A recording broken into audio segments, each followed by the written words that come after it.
L'histoire commence avec Prométhée racontant l'histoire de Zeus, le roi des dieux. Zeus commence sa journée en s'adressant aux mortels, espérant qu'ils le révèrent toujours comme avant, bien que Prométhée soit sûr de la corruption de Zeus et planifie de le renverser. Pour cela, il aura besoin de l'aide de 3 personnes. La première est Thurie, ou simplement Ride, qui vit sur Crète et est insatisfaite de sa vie. Un jour, une femme l'approche à l'extérieur d'un magasin, et d'après ses marmonnements, il devient clair qu'il s'agit de Cassandra. Elle se lamente de l'incrédulité de ses prophéties et prédit. Pendant ce temps, sur l'Olympe, Eus remarque que quelque chose ne va pas avec la source divine, Minder. Sa femme, Héra, lui assure que tout va bien. Zeus évoque alors son fils, Diony. À ce moment-là, Diony fait la fête dans un club sur Terre, puis erre dans la ville, où un vendeur de nourriture lui suggère d'offrir à son père une montre comme symbole du temps. Diony décide de rendre visite à son père malgré le mécontentement d'Héra, car sa mère, qu'Héra a transformée avec colère en abeille, était mortelle, et Diony n'est devenu un dieu que grâce à son amour de la vie. Zeus assiste à une cérémonie d'inauguration de sa statue sur la croix, où l'une des femmes se sacrifie au nom des dieux. Lorsque Diony lui donne la montre, Eus ne montre pas beaucoup d'enthousiasme, car il possède déjà une montre d'Héraclès, considérée comme un porte-bonheur. Zeus essaie néanmoins le cadeau, mais ignore les supplications de son fils, qui souhaite jouer un rôle plus responsable dans la gouvernance du monde. Irrité par les commentaires grossiers d'Héra, Diony vole la montre d'Héraclès et s'en va. Zeus est absorbé par l'inauguration de la statue, mais il n'a pas le temps de s'arrêter. Lorsque le voile tombe, il s'avère que la statue est détruite et recouverte d'excréments, avec les mots « Au diable les dieux » inscrits dessus. Minos, le président de Crète, hurle de rage et Zeus jure de se venger, bien qu'Héra suggère que Poséidon s'occupe de l'affaire. Entre-temps, Ridi rentre chez elle, où Horu, qui joue de la guitare, l'informe qu'il a l'intention de commencer le concert de ce soir au palais par une nouvelle chanson portant son nom. Ridi n'aime pas cette idée, estimant qu'il rend déjà leur relation publique contre sa volonté, mais pour l'instant, elle ne dit rien. Le manager de Chorus l'emmène à Héracléon. Sur l'Olympe, Zeus est furieux de ce qu'il a vu et remarque soudain une ride sur son front. Il téléporte immédiatement Prométhée, qui assure au roi des dieux qu'il ne peut pas être détruit. Mais de retour sur son rocher, Prométhée rit de la folie de Zeus. Pendant ce temps, Diony reçoit un nouveau conseil du vendeur pour trouver son propre but au lieu de vivre pour l'approbation de son père. À Héracléon, Horu se prépare pour le spectacle en toute confiance. Orphée commence son spectacle par une chanson expliquant Curie et l'amour de sa vie, alors que dans le temple, Ride avoue qu'elle ne l'aime plus. Sa mère lui a coupé la langue et l'a abandonnée pour le service d'Héra, mais les dieux ne la concernent pas et elle ne croit pas aux prophéties. La foule apprécie le chant d'Orphée alors que Diony se téléporte à Héracléon pour l'écouter. En revenant du temple, Ride revoit Cassandra, s'arrête au milieu de la rue et se fait renverser par un camion, pendant que Thakor révèle la prophétie de Ride en montrant qu'elle coïncide avec celle de Zeus. Bien que Prométhée insiste sur le fait qu'il ne peut y avoir 2 prophéties identiques, Orphée apprend la mort de sa bien-aimée, alors que Cassandra et Thakor regardent son corps être emporté. Quelque temps plus tard, Diony assiste aux funérailles et voit Orphée, accablé de chagrin, donner au prêtre une pièce de monnaie pour qu'Huici la place dans sa bouche afin qu'elle puisse payer. Pour le passage dans l'au-delà, Diony réalise que c'est son but d'aider Horu. Horu se saoule, achète un pistolet et se rend à la plage avec l'intention de se suicider, mais il tire accidentellement sur Diony. Horu panique, mais Diony montre qu'il est un dieu et qu'il est immunisé contre les blessures. La voix de Prométhée rappelle que Zeus n'a pas toujours été un dieu et qu'il peut être détruit par les mortels. Pendant ce temps, Ride se retrouve dans une foire dans un monde souterrain noir et blanc. Il y a 10 ans, la reine des Amazones a trouvé et tué Kina, qui s'était échappée de la tribu. Sa mère, Marina, parmi les tueurs dans le présent, Orphée se réveille après une nuit sauvage avec Didi et l'entend lui assurer qu'il peut ramener Air. Au même moment, elle navigue sur le fleuve Bâton dans le monde souterrain en regardant une vidéo d'introduction d'Hadès et de Pani sur le cadre à travers lequel on doit nager pour renaître. Plus tard, les gardiens du monde souterrain sont convoqués par Zeus afin d'augmenter le nombre de nageurs qui escortent les âmes à travers le cadre.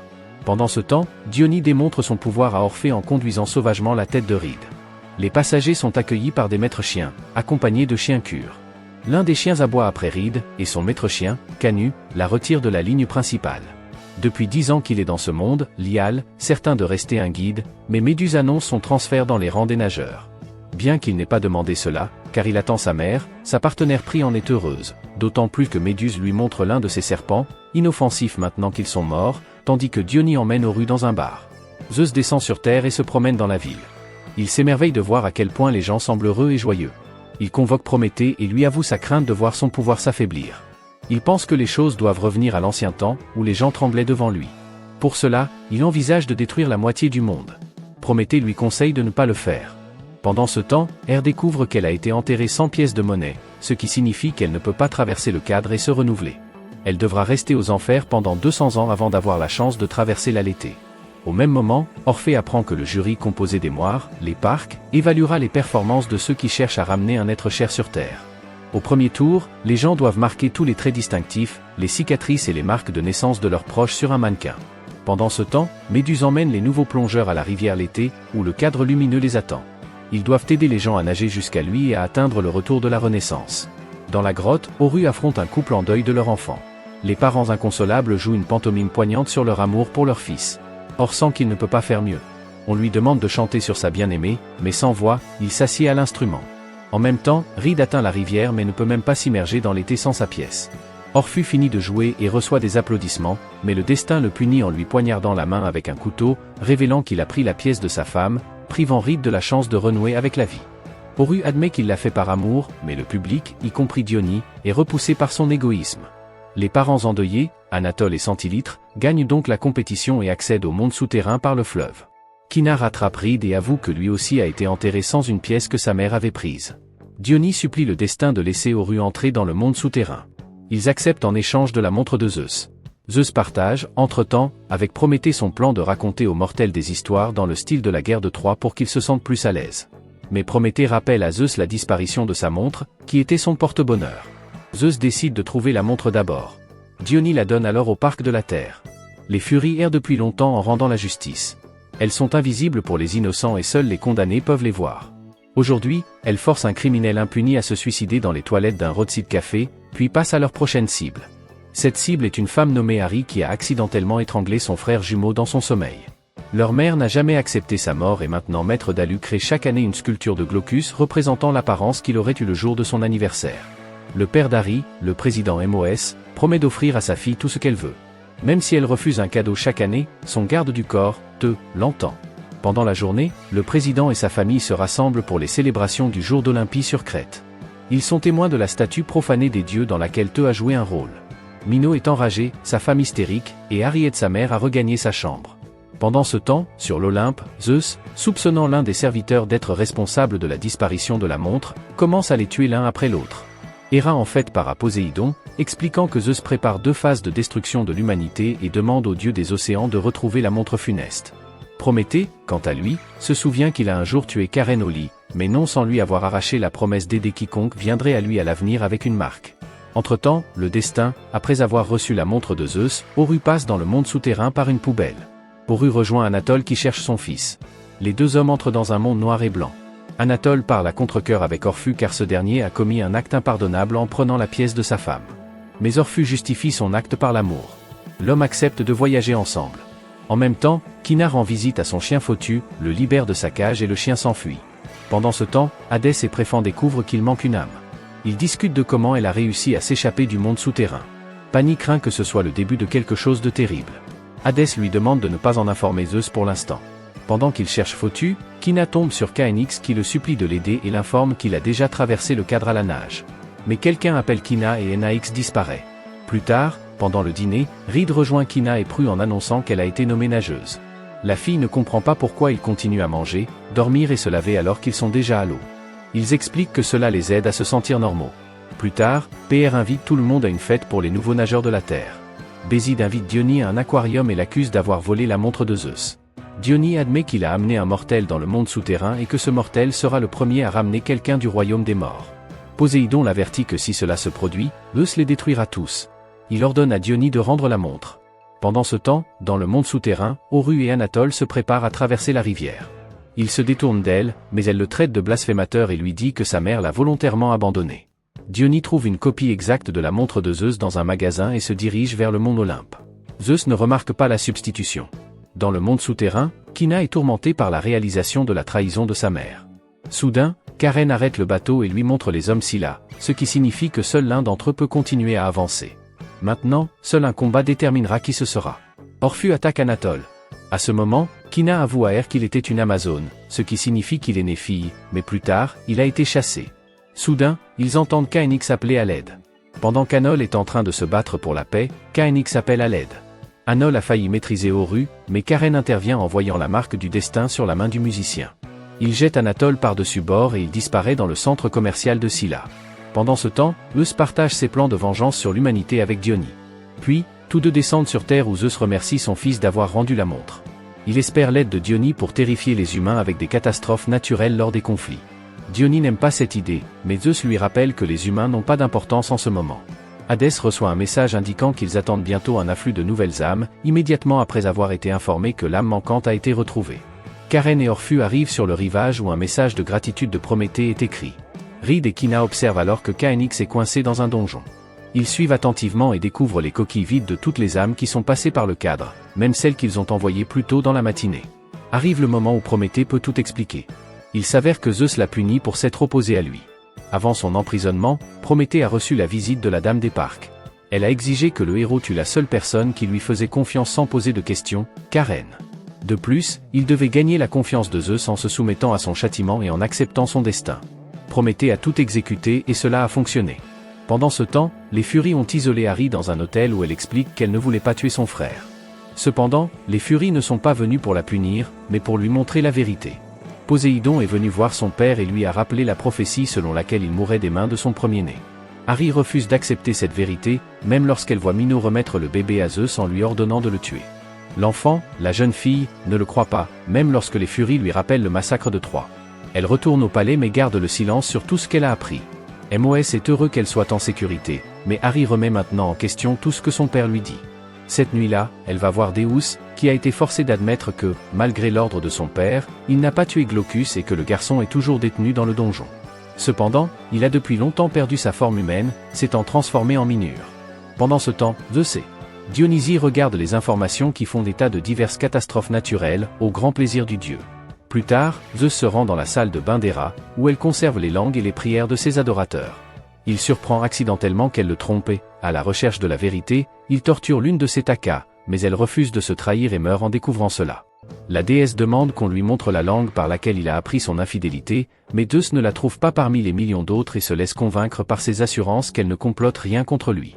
Il calme Zeus et le laisse dans son lit. Héra pleure la mort de son fidèle tête. Pendant ce temps, Reed et Kina continuent leur recherche de Caenix, mais voient qu'il a déjà été trouvé par Hadès, qui a personnellement enlevé l'âme de Nax pour une raison quelconque, ce qui cause une grande douleur à Reed et force le couple à retourner à la surface, où ils sont repérés par Méduse. Reedy ne comprend pas pourquoi Kana ne ressent rien et lui dit au revoir. Koru reprend conscience sur un rivage désert. Au même moment, Dionysie entre dans une grotte et apprend qu'Koru est mort. Le roi de l'Amazonie, le roi des Amérindiens et le roi de l'Amérique du Nord sont les premiers à se rendre compte de l'ampleur de la tâche qui leur incombe. Le roi de l'Amazonie, le roi des Amérindiens et le roi de l'Amérique du Nord sont les premiers à se rendre compte de l'ampleur de la tâche qui leur incombe, et le roi de l'Amérique du Nord est le premier à se rendre compte de l'ampleur de la tâche qui leur incombe. Mais il est vite revenu en avouant qu'il voulait demander sa réadmission dans la tribu. Kana lui a rappelé le danger et lui a demandé de partir le jour même. Kana a vu le garçon tué cette nuit-là. Sa mère a avoué qu'elle savait depuis longtemps qu'il allait renaître puisque sa prophétie avait immédiatement prédit la naissance d'un garçon. C'est pourquoi elle était si heureuse quand une fille est née. Mais hélas, on ne peut pas tromper les dieux. Alors Kana déteste les dieux aussi. En réalisant qu'ils ressentent la même chose, la fille l'embrasse. Pendant ce temps, Oru continue à marcher à travers le Wasteland, souffrant de la soif et de la chaleur. Annie exhorte Hadès à dire la vérité à Zeus, car le monde de transition ne peut contenir autant d'âmes, ce qui pourrait provoquer un effondrement. Zeus rencontre à nouveau Prométhée. Il réalise que le problème ne vient pas des mortels et décide de détruire les parcs, qui sont la source de sa prophétie. Mais Prométhée avertit Zeus qu'il pourrait détruire le monde entier, y compris lui-même, et donne l'exemple de Minot, qui vit au mépris de sa prophétie. Cependant, Zeus lui rappelle que Glaucus peut s'échapper et tuer Minot à n'importe quel moment. Il alors suggère que si le père tue le fils, cela réfutera la prophétie et créera un concurrent. Pendant ce temps, Reedy et Kina découvrent qu'ils partagent la même prophétie. Reedy se souvient de sa rencontre avec Cassandre et réalise que les discours sur la renaissance de ceux qui ont traversé le cadre sont des mensonges. Les gens consacrent leur vie aux dieux dans l'espoir d'une vie meilleure, mais en réalité, leurs âmes se transforment en eau de méandre que les dieux boivent pour rester immortels. Au même moment, Hadès et Pani arrivent à la maison de Zeus et se rendent compte qu'ils ne sont pas les bienvenus dans la maison. Zeus pousse Hadès dans un bassin et le frappe de la foudre pendant qu'Oru lutte pour se frayer un chemin dans le désert brûlant. Il commence à avoir des hallucinations et mange du sable en le prenant pour de l'eau. Sani découvre qu'Hadès est vivant et jure de détruire Zeus. Zeus ordonne à Poséidon d'obliger Minot à tuer son fils. Le dieu de l'océan va voir le destin et ils disent que parfois une personne peut défier le destin. Prophétie. Héra demande à son mari de ne pas être comme son père Crony. Il s'avère qu'il était un vrai tyran et, quand Zeus en a eu assez de le supporter, il a tué son père, bien qu'il n'ait jamais compris comment il avait réussi à le faire. C'est alors qu'a été créé le cadre, qui rassemblait les âmes au lieu de les faire renaître. Poséidon et Héra ordonnent à Minot de tuer son fils, et s'il refuse, Harry sera soumis à la torture. Pendant ce temps, Orphée rencontre un homme près d'une fontaine d'eau. L'homme lui offre de l'eau, mais si Orphée boit, il ne pourra pas faire revenir sa femme. Malgré la première chose que fait l'homme est de se précipiter vers un robinet d'eau, où PR et son partenaire, apprenant qu'il est le mari de R, se portent volontaires pour l'emmener auprès d'elle. Tandis qu'Oru l'embrasse devant Kana, elle ne sait pas comment lui dire la vérité sur ses sentiments. Sur Terre, apprenant qu'Oru a passé toutes les épreuves, Dionysos se tourne vers Poséidon pour lui demander conseil, mais le surprend dans une situation compromettante. Marina sort de sa caravane et aperçoit la mère de Reed, qui tient une pancarte sur laquelle est écrit « Aujourd'hui est le jour ». La femme se dirige silencieusement vers une tombe creusée à l'avance, s'y allonge, met une pièce de monnaie dans sa bouche et appuie sur la gâchette d'un pistolet. C'est alors qu'Oru s'excuse auprès de R d'avoir pris sa pièce de monnaie et de l'avoir empêché de renaître, mais il l'a fait au nom de l'amour et il est venu pour la ramener à la vie. Mais Reed ne veut pas retourner auprès de lui. Il est temps d'avoir une conversation avec Hadès, mais d'abord, Médusa dit à Reed qu'ils l'ont attendu en espérant un changement de pouvoir. Pendant ce temps, eux s'organisent un dîner de famille tout en regardant MOS tuer son fils. Dius explique à Harry comment Glaucus est devenu le Minure. Le garçon passait toute la journée dans l'obscurité, toujours seul, les gardes n'étaient pas autorisés à lui parler, et finalement, il est devenu fou et est devenu plus une bête qu'un enfant. Il a commencé à attaquer les geôliers, ce qui a donné à MOS l'idée de transformer son fils en une sorte d'animal. Le monde est en train de se transformer en une sorte d'arme. Deus lui a fait un masque et des cornes, et maintenant les criminels lui sont donnés en pâture, mais il traite Deus plus gentiment que les autres. En entendant cela, Harry demande à être emmené auprès de son frère, pendant que Kenna essaie de convaincre Reed de partir avec Orpheus et de révéler la vérité sur le monde souterrain aux gens. Pendant ce temps, Méduse conduit Oru à Hadès, qui refuse de laisser le couple revenir sur Terre, même s'il est prêt à remplacer sa femme et à y rester à sa place. Méduse est très déçu du résultat. Pani exprime sa désapprobation en retournant une. L'histoire commence avec Prométhée racontant l'histoire de Zeus, le roi des dieux. Zeus commence sa journée en s'adressant aux mortels, espérant qu'ils le révèrent toujours comme avant, bien que Prométhée soit sûr de la corruption de Zeus et planifie de le renverser. Pour cela, il aura besoin de l'aide de 3 personnes. La première est Uri, ou simplement Reed, qui vit sur Crète et est insatisfaite de sa vie. Un jour, une femme l'approche à l'extérieur d'un magasin, et d'après ses marmonnements, il devient clair qu'il s'agit de Cassandra. Elle se lamente de l'incrédulité de ses prophéties et prédit. Pendant ce temps, sur l'Olympe, Eus remarque que quelque chose ne va pas avec la source divine, Minder. Sa femme, Héra, lui assure que tout va bien. Zeus évoque alors son fils, Diony. À ce moment-là, Diony fait la fête dans un club sur Terre, puis erre dans la ville, où un vendeur de nourriture lui suggère d'offrir à son père une montre comme symbole du temps. Diony décide de rendre visite à son père malgré le mécontentement d'Héra, car sa mère, qu'Héra a transformée avec colère en abeille, était mortelle, et Diony n'est devenu un dieu que grâce à son amour de la vie. Zeus assiste à une cérémonie d'inauguration de sa statue sur la croix, où l'une des femmes se sacrifie au nom des dieux. Lorsque Diony lui donne la montre, Eus ne montre pas beaucoup d'enthousiasme, car il possède déjà une montre d'Héraclès, considérée comme un porte-bonheur. Zeus essaie néanmoins le cadeau, mais ignore les supplications de son fils, qui souhaite jouer un rôle plus responsable dans la gouvernance du monde. Irrité par les commentaires grossiers d'Héra, Diony vole la montre d'Héraclès et s'en va. Zeus est absorbé par l'inauguration de la statue, mais il n'a pas le temps de s'arrêter. Lorsque le voile tombe, il s'avère que la statue est détruite et recouverte d'excréments, avec les mots « Au diable les dieux » inscrits dessus. Minot, le président de Crète, hurle de rage et Zeus jure de se venger, bien qu'Héra suggère que Poséidon s'occupe de l'affaire. Entre-temps, Ridi rentre chez elle, où Oru, qui joue de la guitare, l'informe qu'il a l'intention de commencer le concert de ce soir au palais par une nouvelle chanson portant son nom. Ridi n'aime pas cette idée, estimant qu'il rend déjà leur relation publique contre sa volonté, mais pour l'instant, elle ne dit rien. Le manager de Chorus l'emmène à Héracléon. Sur l'Olympe, Zeus est furieux de ce qu'il a vu et remarque soudain une ride sur son front. Il téléporte immédiatement Prométhée, qui assure au roi des dieux qu'il ne peut pas être détruit. Mais de retour sur son rocher, Prométhée rit de la folie de Zeus. Pendant ce temps, Diony reçoit un nouveau conseil du vendeur pour trouver son propre but au lieu de vivre pour l'approbation de son père. À Héracléon, Oru se prépare pour le spectacle en toute confiance. Orphée commence son spectacle par une chanson expliquant Curie et l'amour de sa vie, alors que dans le temple, Reed avoue qu'elle ne l'aime plus. Sa mère lui a coupé la langue et l'a abandonnée pour le service d'Héra, mais les dieux ne la concernent pas et elle ne croit pas aux prophéties. La foule apprécie le chant d'Orphée alors que Diony se téléporte à Héracléon pour l'écouter. En revenant du temple, Reed revoit Cassandra, s'arrête au milieu de la rue et se fait renverser par un camion, pendant que Tacor révèle la prophétie de Reed en montrant qu'elle coïncide avec celle de Zeus. Bien que Prométhée insiste sur le fait qu'il ne peut y avoir 2 prophéties identiques, Orphée apprend la mort de sa bien-aimée, alors que Cassandra et Taka regardent son corps être emporté. Quelque temps plus tard, Diony assiste aux funérailles et voit Orphée, accablé de chagrin, donner au prêtre une pièce de monnaie pour qu'Huici la place dans sa bouche afin qu'elle puisse payer. Pour le passage dans l'au-delà, Diony réalise que c'est son but d'aider Horu. Horu se saoule, achète un pistolet et se rend à la plage avec l'intention de se suicider, mais il tire accidentellement sur Diony. Horu panique, mais Diony montre qu'il est un dieu et qu'il est immunisé contre les blessures. La voix de Prométhée rappelle que Zeus n'a pas toujours été un dieu et qu'il peut être détruit par les mortels.